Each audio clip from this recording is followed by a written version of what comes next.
자, 8장의 다섯 번째 수업을 진행하겠습니다. 자, 우리 이번에는요, 좀 새로운 걸 한번 소개를 할게요. 그래서 메모리 액세스에 최적화된 테이블을 소개할 텐데요. 얘는 이제 메모리 옵티마이즈드 테이블에서요. 메모리, 꼭 해석을 하면 메모리 액세스에 뭐 최적화된 테이블, 이렇게 해석이 돼 있어요. 그런데 이제 앞으로 줄여서 저는 메모리 테이블이라고 부를게요. 얘는 SQL 서버 2014 버전부터 나와서요. 현재 2016에서는 그 기능이 개선되고 향상되었어요.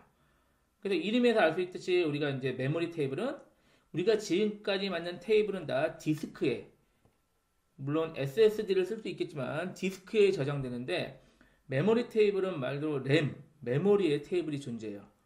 그래서 램과 디스크의 속도는 정말 차이가 많이 나거든요. 무지하게 빠르게 테이블에 읽기 쓰기가 된다. 그런 얘기가 메모리 테이블이에요. 근데 이제 램에는 사실 램은 전기를 끄면은 날아가잖아요. 그래서 램의 전기를 끄면 날아가지 않기 위해서 보조, 디스크 테이블의 보조 디스크, 그러니까 디스크의 보조 복사본도 유지를 하는 그런 기법도 당연히 SQL 서버에서 제공을 합니다.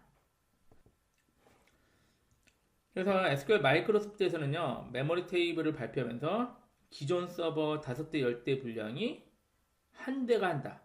무슨 말이죠? 엄청나게 속도도 빠르니까 비용도 절감된다. 이렇게 주장을 했습니다. 그런데 이제 먼저 전제 조건이 뭐냐면요. 이거 되게 어려워요. 왜 어렵냐면은 메모리 테이블을 여러분이 운영할 정도면은 당연히 우리 책을 전부 다 이해하고 그 데이터베이스 관리 차원까지 솔직히 이해를 해야만 메모리 테이블을 사용하실 수가 있거든요. 그래서 얘가 사실은 데이터베이스 고급 내용 중에서도 어찌 보면 신기술이라서 조금 더 어려운 기능들이 개념인데, 우리가 그래도 제가 이제 요걸 넣은 이유가 메모리 테이블을 사용하면 이렇게 빠를 수 있구나 하는 거는 알아두시는 게 좋을 것 같아요. 그래서 향후에 여러분이 실무에 만약에 진출하셔서 SQL 서버 2014나 2016을 사용하게 되신다면, 또는 그 이후 버전을 사용하게 되신다면 이 메모리 테이블을 한번 고려해 보시면 그 회사의 비용도 아끼고 성능도 획기적으로 향상시킬 수 있다. 그런 차원에서 한번 소개만 시켜드리는 거예요. 그래서 제가 지금 시나리오대로 한번 연습만 해서 이렇게 빨라지는 걸 확인하겠습니다. 이런 차원이지, 지금 요 교재 우리는 이제 입문서니까요. 이 기본서에서 여러분이 이 내용을 완벽하게 이해하기는 현실적으로 좀 어렵습니다. 일단은 저랑 같이 실습을 통해서요. 맛배기로 이렇게 빨라지는구나 정도 아시면 충분하실 것 같아요. 자, 볼게요. 그러게 되면 이제 전제 조건이 필요해요. 그래서 64비트 해야 돼요. 64비트 2014, 2016 또는 그 이후 버전 필요하고, 엔터프라이즈 에디션 해야 돼요. 그래서 디벨로퍼 이벨레이션은 같은 거니까 이 정도 에디션 해야 되고, 램이 32기가 정도는 있어야 효과를 볼 수가 있어요. 램이 무슨 뭐 PC용 뭐 4기가, 8기가 이런 데는 사실은 현실적으로 의미가 없습니다. 그리고 메모리 테이블 크기의 2배에 달하는 디스크 여유 공간도 필요해요.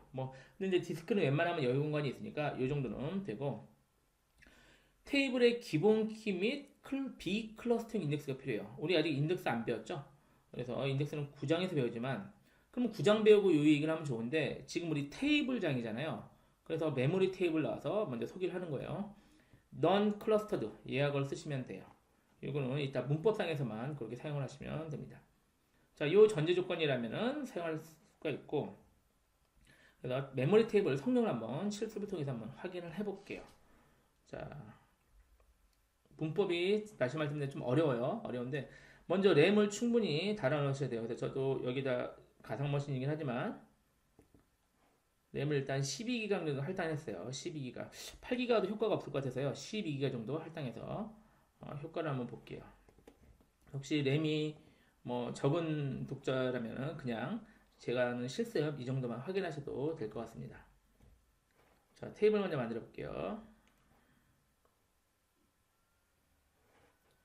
자, DB 먼저 만들까요? 메모리 DB라고 DB 하나 만들게요, 제가.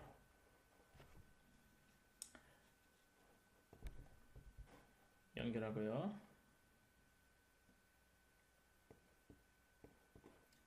새 쿼리 열어서,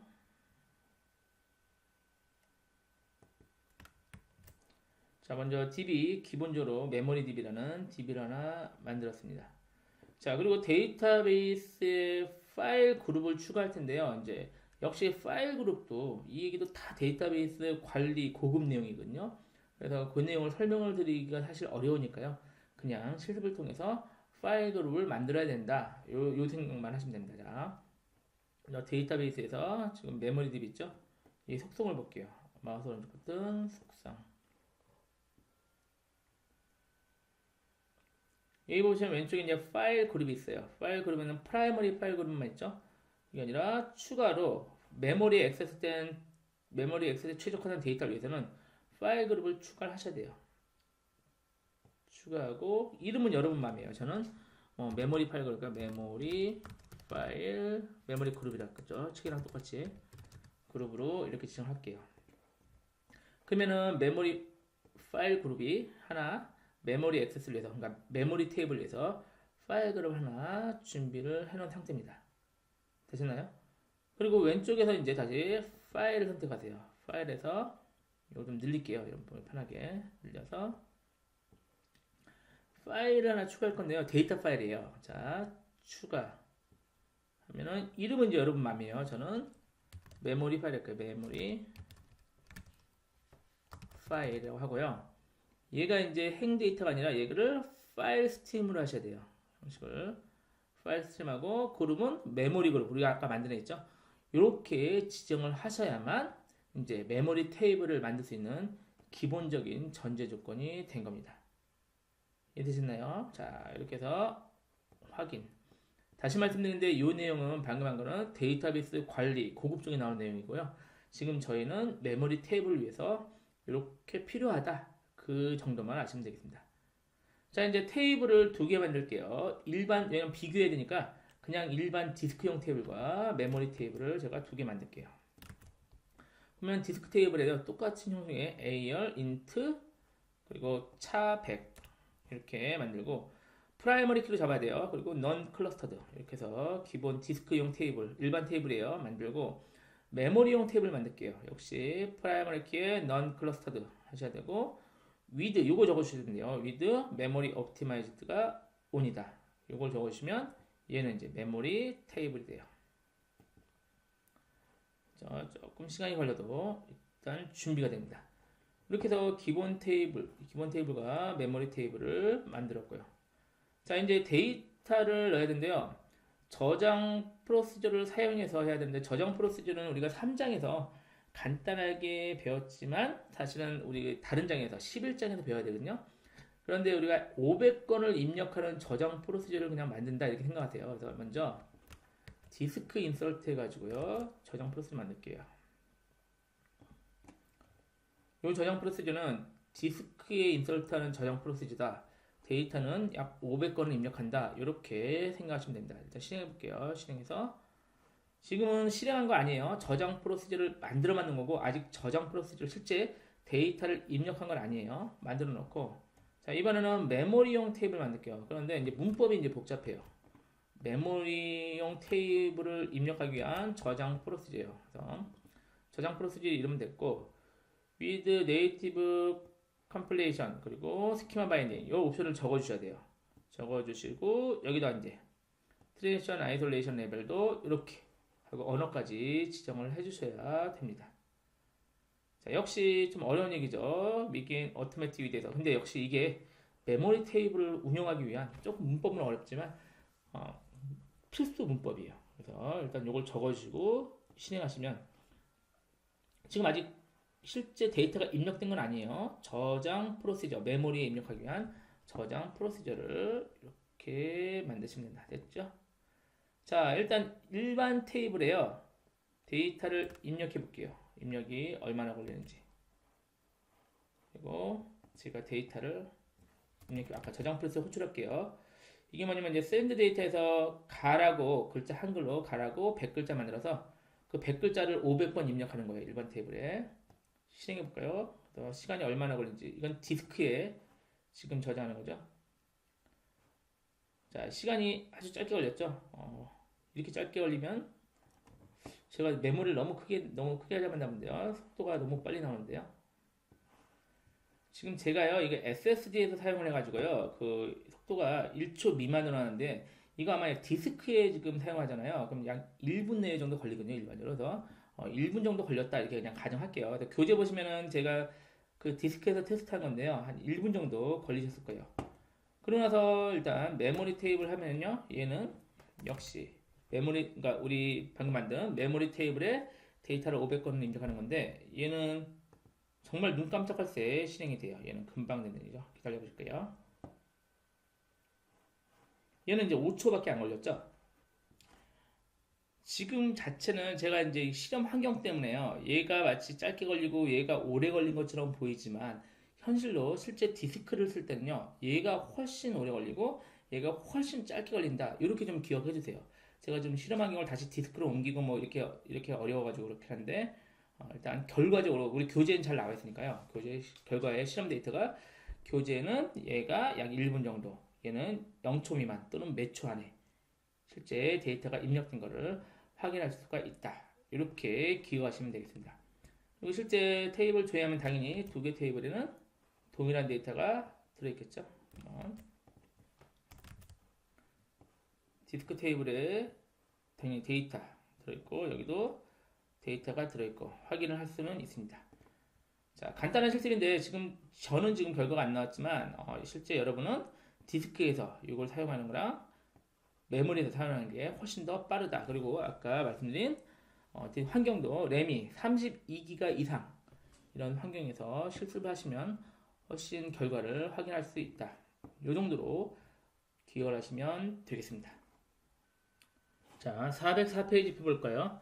404페이지에 스키마 내용이 나오는데요. 지금까지 우리가 스키마가 간간히 나오긴 했죠. 그런데 이번에 어떤 건지 한번 정리하고 넘어가죠. 자, 데이터베이스에 있는 모든 개체, 테이블, 뷰, 인덱스 뭐 이런 것들이 있죠. 특히 테이블이지만 테이블 같은 거는 이름이 데이터베이스 이름, 점 스키마 이름, 점 테이블 이름 이런 식으로 구성이 되어 있었어요. 그래서 우리가 지금까지 뭐 유저 TBL, 바이 TBL 이런 스키마 고려 안 하고 크리에이트 테이블하고 이렇게 만들잖아요. 그러면 자동으로 SQL 서버가 스키마 안 썼네 그러면은 디폴트 스키마가 DBO로 되어 있거든요.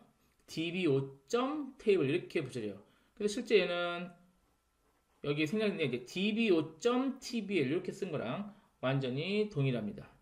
그러니까 크레이트 테이블 myTBL이나 크레이트 테이블 DBO TBL, myTBL 이렇게 하나 동일하다. 이렇게 생각하시면 돼요. 그리고 이제 원칙적으로 또 얘기하면은 크레이트 테이블 하면 테이블 이름도 붙여야 돼요. 테이블 이름 죄송합니다. 데이터베이스 이름 점 스키마 이름 기본이 DBO죠. 점 myTBL 테이블 이름 이렇게 만들어 주시는 게 더 원칙이에요. 그런데 안 붙이니까 자동으로 현재 유저한 데이터베이스인 테이블 DB 그리고 이거 안 붙이면 뭐죠? 기본이 DBO 그리고 테이블 이름 이렇게 붙여주는 거죠. 자, 이게 스키마 개념인데 스키마의 좀 간단한 생각을 어떻게 하시냐면 우리가 지금 크리에이트 테이블하고 유저하고 크리에이트 테이블 하면 뭐가 붙어요? 테이블 db dbo mytbl 이렇게 만드는 거였죠.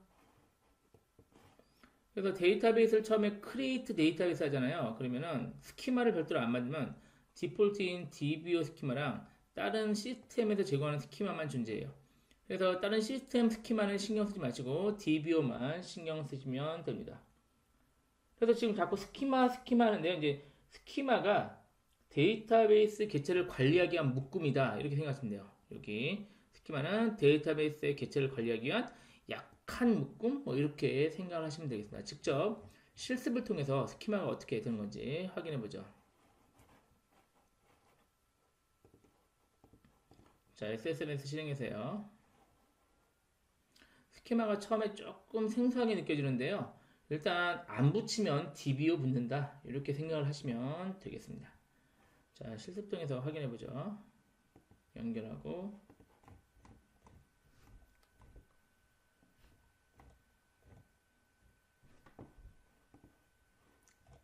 자, 새 쿼리창 열까요? 새 쿼리 열고요.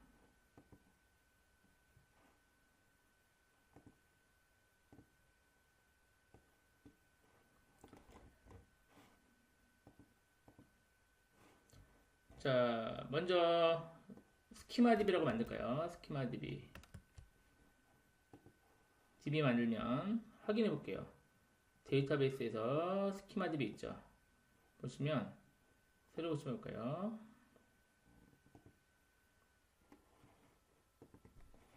여기 이제 보안해 보시면요. 보안해 보면 스키마가 있어요. 스키마 있죠? 그럼 우리는 스키마를 만든 적이 없잖아요. 없으니까 다 시스템 스키마고 기본 스키마가 여기 DBO 보이시죠? 이 DBO 스키마가 우리 기본 스키마입니다. 자, 이제 스키마를 이렇게 만들어 볼까요? 만드는 것도 역시 다 만드는 크리에이트예요. 크리에이트 스키마로 만드시면 돼요. 유저하고 시행하면 스키마가 지금 유저 스키마랑 바이 스키마 제가 두 개를 만들었어요. 볼까요? 다시 보안에 스키마 새로 고침해 볼게요. 자, 유저 스키마, 바이 스키마 두 개 생성됐죠? 그리고 이제 제가 테이블을 만들 때요. 여태까지는 크리에이트 테이블하고 테이블 이름만 줬죠. 그게 아니라 스키마 이름을 이렇게 줄 수도 있어요. 이제 스키마 이름 점 테이블 이름 하면 기본 스키마인 DB가 아니라 제가 지정한 스키마에 이렇게 테이블을 만든다. 이게 되셨나요? 이렇게 되면 자, 테이블 볼까요? 테이블을 확장해서 보시면 그렇죠? 스키마 이름 점 테이블 이름 이렇게 다른 스키마로 지정이 된다. 그럼 셀렉트 할 때 이제 우리 유저 테이블 셀렉트 할 때 예전에는 그냥 이렇게 유저 테이블 했잖아요. 그럼 이러면 오류가 나죠. 왜죠? 생각하니까 dbo.usertable 이렇게 접근하죠. 근데 그런 테이블 없죠. 어떻게 해요? 명확하게 이걸 붙여야 되겠죠. 유저 테이블 어디 있죠? 여기 유저 스키마 점 여기 실절이면 유저 스키마 점 유저 table 이렇게 조회를 하셔야 정확히 조회가 되죠. 물론 데이터는 없으니까 안 보이지만 이렇게 해서 스키마의 의미인데 이렇게 스키마를 만들면요. 이제 개념이 아직도 혹시 헷갈리시면 여기 그림상에 지금 만든 게 이 그림이에요. 여기 보시면 408페이지 보시면요. 현재 우리가 스키마 DB 만들었죠. 만들고 디폴트 스키마인 DBO는 원래 있어요. 있고 제가 사용자 스키마인 유저 스키마와 바이 스키마라고 만들었죠. 그리고 크리에이트 테이블 할 때 스키마 이름을 붙였으니까 유저 스키마 안에는 테이블 유저 TBL이 있고 바이 스키마 안에는 테이블 바이 TBL과 프로드 TBL 이렇게 있는 요 상태입니다. 되셨나요? 요 정도면 스키마의 기본적인 개념은 충분히 이해하신 걸로 생각하시면 되겠습니다. 자, 앞으로 스키마가 필요하면 이렇게 스키마를 하는데 스키마를 사실 나눈 이유가요. 이 테이블을 다 DBO 안에다가 다 집어넣잖아요. 그러면 테이블 구분이 안 되는 거예요. 그래서 업무적으로 이렇게 스키마를 이렇게 나눠서 업무적으로 테이블을 나눈다. 그래서 예를 들어서 뭐 회계정보다 회계정보 스키마 또는 무슨 뭐 인사정보 스키마 이렇게 만들고 그 안에 회계정보 관련 테이블 인사정보 관련 테이블 이렇게 분리해서 관리를 조금 더 편하게 하고자 하는 게 스키마의 큰 용도입니다.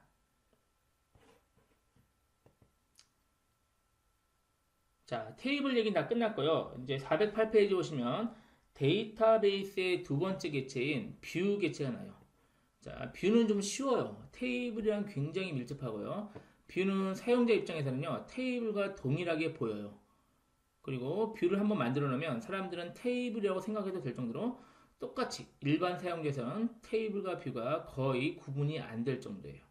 볼게요. 뷰의 개념은 자, 먼저 우리 쿼리 창에서요. 셀렉트 하는 결과 볼까요? 유저 테이블 DB에서 셀렉트 유저 아이디, 네임, addr 하고 유저 테이블 조회하면은 요 조회 결과 나오죠, 화면에. 이거 뭐 제가 안 해봐도 되겠죠?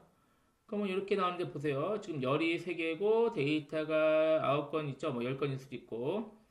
이거 자세히 보니까 이거 어때요? 이거 테이블처럼 보이지 않나요? 맞네요. 우리가 테이블 만들 때 테이블 이름과 열 그리고 데이터 이게 테이블 모양이잖아요. 그러니까 생각해보니까 이 셀렉트의 결과 자체가 사실은 테이블이네요. 그러면은 요 자체를 우리가 테이블로 간주해서 생각하면은 결국 이 셀렉트 한 거죠. 이 셀렉트의 결과가 이 테이블이 되니까 실제 뷰를 이렇게 만드는 거죠. 크리에이트 뷰를 만들 때 뷰 안에다가 셀렉트문을 쓰는 거예요. 그러면 이 뷰는 이 셀렉트문의 결과니까 이 셀렉트의 결과가 뭐예요? 얘죠. 그러니까 실제 v 언더바 유저 tbl이 이 자체 테이블처럼 쓸 수가 있다. 이렇게 생각하는 게 뷰입니다. 그래서 뷰를 뷰 테이블 이렇게도 불러요. 그럼 이렇게 만들어 놓고 나면 실제 여러분 셀렉트 할 때 셀렉트 별표 from 테이블 이름 쓰듯이 뷰 이름을 써주면은 실제 결과가 이렇게 나와요. 왜 이렇게 나오죠? 요 뷰를 하는 순간에 요 뷰 안에 실체가 이거잖아요. 그러니까 요게 조회돼서 요 내용이 전달되니까 마치 사람들은 v 언더바 유저 TBL이 결과가 요 테이블이다. 이렇게 생각해도 동일하게 되는 거죠. 그래서 뷰는 테이블과 같다. 일반 사용자는 이렇게 생각하셔도 충분합니다. 되셨나요? 결과가 이렇게 나오고. 그래서 이 그림상에 잘 나오는데요. 사용자가 뷰를 줘야 하잖아요. 뷰의 실체가 뭐예요? 셀렉트문이죠. 그러니까 뷰를 나는 이게 뷰가 아니라 테이블이라고 줘야 하면 이 뷰 안에는 셀렉트문이 있으니까 셀렉트가 그때 실행돼서 결과를 가져와요. 그래서 그 결과를 보내주니까 사용자는 이거 테이블과 똑같네. 이렇게 생각하고 접근을 하게 되는 겁니다. 자, 뷰한테 고려할 게 몇 개 있는데요. 뷰는 기본적으로 읽기 전용으로 생각하시면 돼요. 하지만 뷰를 통해서 데이터를 업데이트도 가능해요. 이제 바람직하진 않은데 일반적으로는 읽기 전용으로 사용하시는 게 더 좋습니다. 자, 그 예외적인 상황은 조금 이따 실습을 통해서 알아보죠. 자, 뷰의 장점 보면요. 몇 가지 있는데요. 411페이지 보시면 보안에 도움이 돼요. 뷰도. 무슨 말이냐면 우리가 아르바이트생한테 일을 시키려고 그래요. 예를 들어서 회원의 주소가 잘못된 거지. 회원 이름과 주소만 봐서 문제가 있는 거를 확인을 해봐라. 이렇게 시켰는데 그러면은 그 아르바이트생이 우리 유저 테이블에 접근해야 되잖아요. 그런데 이제 이 사람이 뭐 나쁜 사람이 아니라 이 사람이 보면은 사용자의 중요한 정보들도 사실 유저 테이블에 다 있으니까 접근이 가능하다는 얘기잖아요. 보안상 안 좋죠? 그래서 이렇게 하는 거죠. 회원 이름과 주소만 접근하는 셀렉트문을 만들고 그 셀렉트를 뷰로 만들어요. 그리고 이 아르바이트생은 회원 테이블에는 접근 못하고 방금 만든 뷰에만 접근하게. 그러면 아르바이트생 입장에서는 이름과 주소만 있는 테이블에 접근하는 거랑 똑같죠. 그러니까 보안도 해결되고 업무도 해결되고 이게 바로 보안에 도움이 되는 뷰의 장점입니다. 또 복잡한 쿼리를 단순화할 수도 있어요. 지금 이거 같은 경우는 굉장히 복잡한 쿼리라고 생각할게요. 별로 안 복잡한데 잠깐. 그러면 이 쿼리를 매번 날릴 때마다 이걸 외워야 되잖아요. 그러니까 얘를 바로 뷰로 만드는 거예요. 그러면 다음부터 뭐만 접근하면 돼요? select 별표 from v underbar user tbl 이것만 하면 이게 실행이 되는 거죠. 그러니까 어때요? 간단하게 뷰를 통해서 훨씬 간편하게 쿼리문을 만들었다. 이렇게 생각하실 수 있습니다. 자, 412페이지 나온 뷰를 생성하고 활용하는 구문을 같이 실습을 통해서 해보죠. 자, 412페이지 실습 9번 같이 한번 해보죠. 뷰에 대해서 그 실습이면 충분히 해결이 될 겁니다. 자, 우리 SQLDB를 계속 써왔으니까요. 먼저 초기화 먼저 시키고 갈까요? 자, SQLDB를 다시 초기화하고 그 다음에 써보죠. 자, 뷰를 만들 때요. 열 이름을 변경을 할 수도 있어요. 우리 간단한 뷰는 아까 만들었으니까 또 얘기하면 되고 뷰를 만들면서 create view 하면서 select 하고요. as 이렇게 붙이면요. 열 이름도 변경이 됩니다. 이거 틀렸네요. 다시 해보죠. 다시 create 됐죠? 자, 아까 유준 안 해서 그런 것 같아요. 자, 이렇게 해서 뷰를 만드는데 이 뷰를 만들면서 select죠. 뷰의 실제는 select 문인데 select as 구문으로 해서 열을 바꿀 수도 있다. 실제 실행해볼까요? 실행할 때요. 띄어쓰기가 있으니까 이제 대괄호로 묶어야 됩니다. 그래서 유저 아이디 이렇게 실행을 하면 이됐죠? 열 이름을 바꾼 열로 새로운 뷰로 사용할 수 있다. 열 이름이 바뀐 뷰죠. 자, 뷰를 수정하는 건 얼터 뷰예요. 얼터 뷰하고 만약에 한글 이름의 열도 지정이 가능해요. 그래서 이렇게 해서 얼터 뷰에서 유저 아이디는 사용자 아이디 이런 식으로 하는데 권장하진 않죠. 근데 가능하다. 이렇게 했고 실제 조회할 때도 한글 열 이름으로도 조회가 가능은 해요. 권장은 안 하지만. 자, 뷰를 삭제할 땐 역시 드랍 뷰로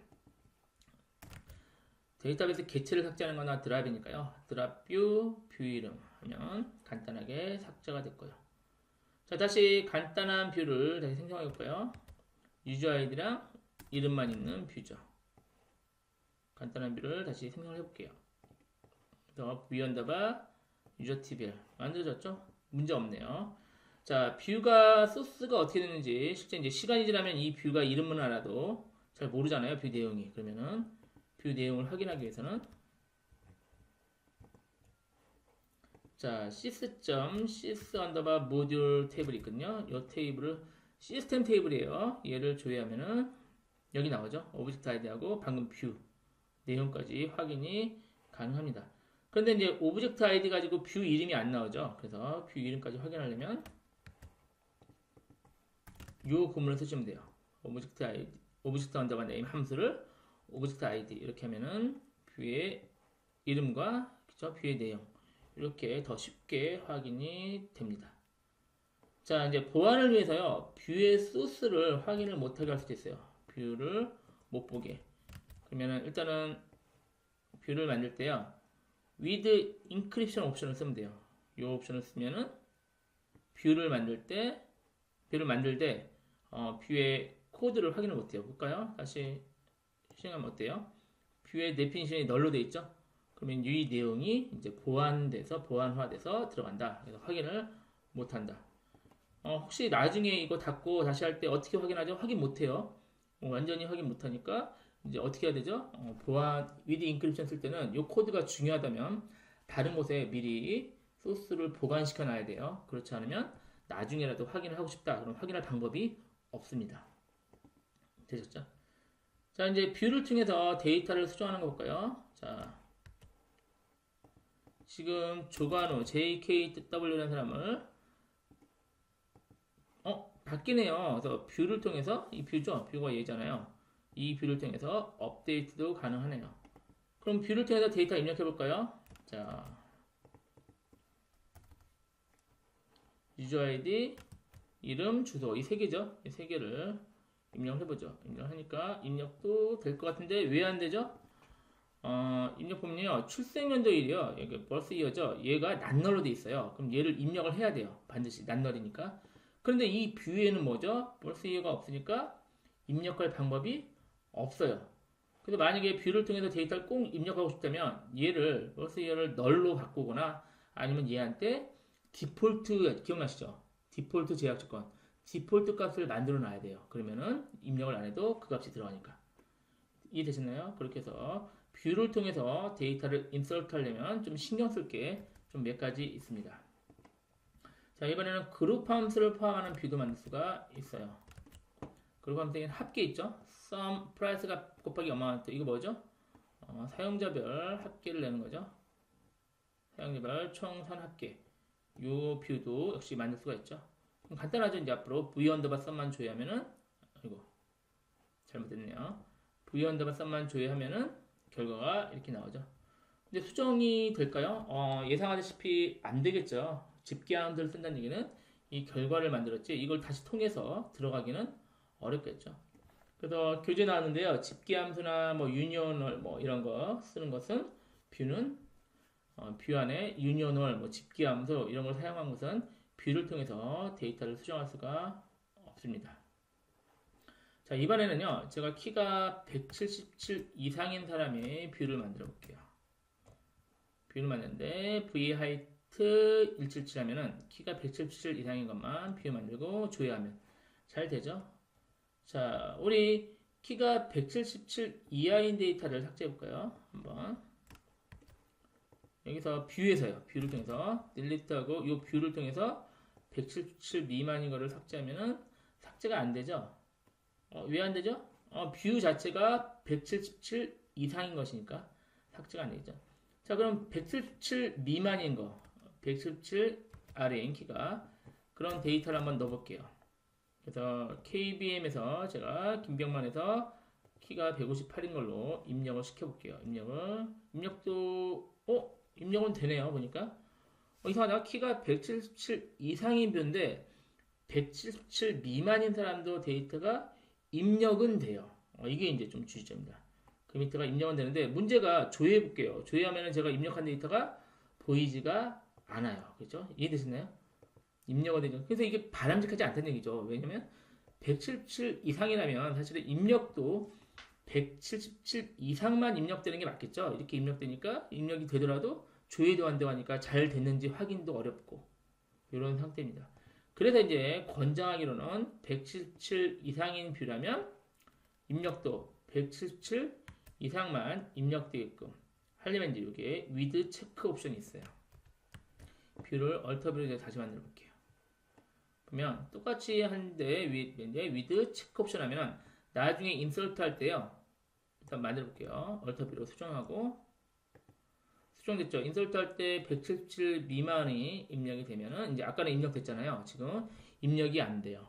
왜냐면 위드 체크 옵션을 쓰면은 이 뷰에 부합되는 그런 내용만 이렇게 인서트해라 이런 의미입니다. 이해되셨죠? 그래서 이렇게 쓰는 게 더 바람직하다 이런 의미입니다.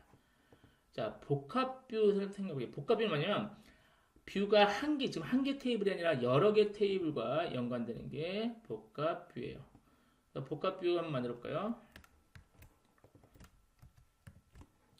그럼 뭐죠? 이너 조인 하면은 유저 테이블과 바이 TBL 얘네가 조인돼서 복합뷰가 만드는 거 쉬워요. 만들어지는데 이제 당연히 셀렉트는 될 거고 복합뷰를 통해서 데이터를 인서트 시켜 볼게요. 인서트 시키면 인서트 해볼까요? 자, 이렇게 해서 이 데이터를 인서트를 시키면 인서트가 안 되네요. 여러 기본 테이블에 영향을 주므로 업데이트 할 수가 없습니다. 그래서 원칙적으로 복합 뷰, 그러니까 여러 개 테이블과 연관된 뷰는 업데이트가 안 돼요. 하지만 꼭 업데이트를 하고 싶으면은 instead of trigger라는 걸 쓸 수가 있어요. 그게 이제 트리거의 일종인데요. 우리 13장에서 살펴볼게요. 그래서 지금 기억할 거는 복합 뷰는 업데이트가 원칙적으로 안 된다. 꼭 하고 싶으면 13장에서 배울 instead of trigger라는 걸 사용을 하면 된다. 이 정도까지만 기억하시고 13장에서 다시 살펴볼게요. 이 내용을. 자, 뷰가 참조하는 테이블 삭제해볼까요? 먼저 테이블을 삭제해볼까요? 테이블을 삭제하니까 삭제가 되죠? 근데 문제가 우리가 뷰는 아까 삭제가 안 했잖아요. 그럼 뷰가 어떻게 돼요? 이 뷰는 붕 떠버렸죠. 그래서 이게 지금 무슨 말이냐면은 뷰가 이걸 조회하는데도 불구하고 테이블이 삭제가 된다는 얘기죠. 이게 이제 별로 안 좋다는 얘기죠, 지금. 됐죠? 그래서 어떻게 하는 게 좋겠어요? 뷰가 조회하는 테이블은 삭제가 안 되게끔 해서 미리 뷰가 이 테이블 삭제하기 전에요. 이 테이블을 삭제하는 뷰가 아니 참조하는 뷰가 어떤 건지 확인을 하는 게 좋다는 얘기죠. 그죠? 그래서 무조건 삭제하지 말아라. 이런 얘기입니다. 그래서 그걸 확인하는 방법은 자, 다시 한번 해볼까요? 리스토어 시키고 아까 삭제했으니까 다시 초기화시키고 뷰 다시 만들었어요. 자, 뷰까지 만들고 이제 뷰에서 테이블을 아까 삭제하기 전에요. 먼저 sp depends on으로 해서 sp depends 요 저장 프로세스를 사용해서 이 테이블을 이 뷰가 참조하는구나. 이걸 먼저 확인을 하시는 게 좋습니다. 그러고 나서 이제 필요 없다면 삭제하는 거고, 그렇지 않으면 먼저 뷰의 내용을 확인하고, 뭐 뷰를 먼저 삭제한다든가, 이런 작업을 하시는 게 바람직합니다. 이해되셨죠? 이제 점점 할 게 많죠? 테이블도 마구잡이로 삭제하는 게 아니라, 이 테이블을 참조하는 뷰가 있는지 먼저 확인한 다음에 삭제하시라. 이게 권장 사항입니다. 자, 이번 장의 마지막으로 이제 뷰의 종류만 살펴볼까요? 표준 뷰는요, 우리가 지금까지 우리가 만들거나 사용한 게 바로 다 표준 뷰예요. 그래서 특별히 뷰하면 지금 쓴 게 표준 뷰고요. 분할 뷰라는 것도 있어요. 분할 뷰는 여러 대 또는 테이블에서, 여러 대 서버에서 테이블을 조인해서 하나의 테이블처럼 나누는 건데요. 뭐, 로컬 분할 뷰, 분산형 분할 뷰, 이런 게 있는데 좀 어려운 얘기거든요. 그래서 대용량 데이터베이스 할 때 나눠서 사용한다. 이렇게 그냥 용어만 알아두세요. 그리고 인덱싱 된 뷰도 있는데요. 뷰가 이제 우리가 가상의 테이블이라고 했잖아요. 가상의. 진짜가 아니야. 근데 뷰에는 실체가 없어요. 왜요? 뷰에는 셀렉트만 있지 데이터가 있는 게 아니잖아요. 그런데 인덱싱 된 뷰는 실제 뷰 안에 데이터까지 들어있게 만드는 뷰예요. 그런 뷰도 사용이 가능하다. 근데 인덱싱 된 뷰를 만들면은 성능 때문이에요. 속도를 빨리 조회할 때 빨리 하고 싶다. 그러면 인덱싱 된 뷰도 사용할 수 있습니다. 인덱싱 된 뷰 참조. 그리고 그 다음에 시스템 뷰 나오는데요. 이 시스템 뷰는 시스템 테이블이 그러니까 SQL 서버가 가지고 있는 뷰고 예를 들어서 뭐 시스템 데이터베이스 이런 뷰가 이거 뷰예요. 그러면 이런 뷰도 제공을 해준다. 이거는 역시 시스템을 관리하고 운영하기 위해서 SQL 서버가 제공을 해주는 것들입니다. 됐죠? 자, 그 다음에 뭐 방금 select help from system database 이렇게 하면은 이 상태를 볼 수 있는데 우리 버전 같은 게 맨 끝에 버전 나오거든요. 이 버전이 130이요. SQL 서버 2016이 130이에요. 그리고 나머지도 뭐 각 버전 따라서 돼 있다. 이것도 기억을 하시면 좋습니다. 근데 이거는 여러분은 우리 같이 사실 아직 이 책이 입문책이니까요. 이 내용이 별로 안 중요한데 실제 데이터베이스 관리라든가 실제 데이터베이스 고급 내용에서는 이 내용도 상당히 중요한 이슈가 됩니다. 자, 이상으로 해서 우리가 8장 테이블과 뷰 전체에서 살펴봤는데요. 꽤 오랫동안 살펴봤는데 중요하죠. 왜냐하면 데이터베이스 개체가 여러 개 있지만 그 중에서 제일 중요한 게 바로 테이블이니까요. 그래서 테이블에 대해서 쭉 살펴봤는데 혹시 잘 이해가 안 되시면 책을 천천히 한번 더 읽어보시는 것을 권장합니다. 자, 이렇게 8장을 마치겠습니다. 수고하셨습니다.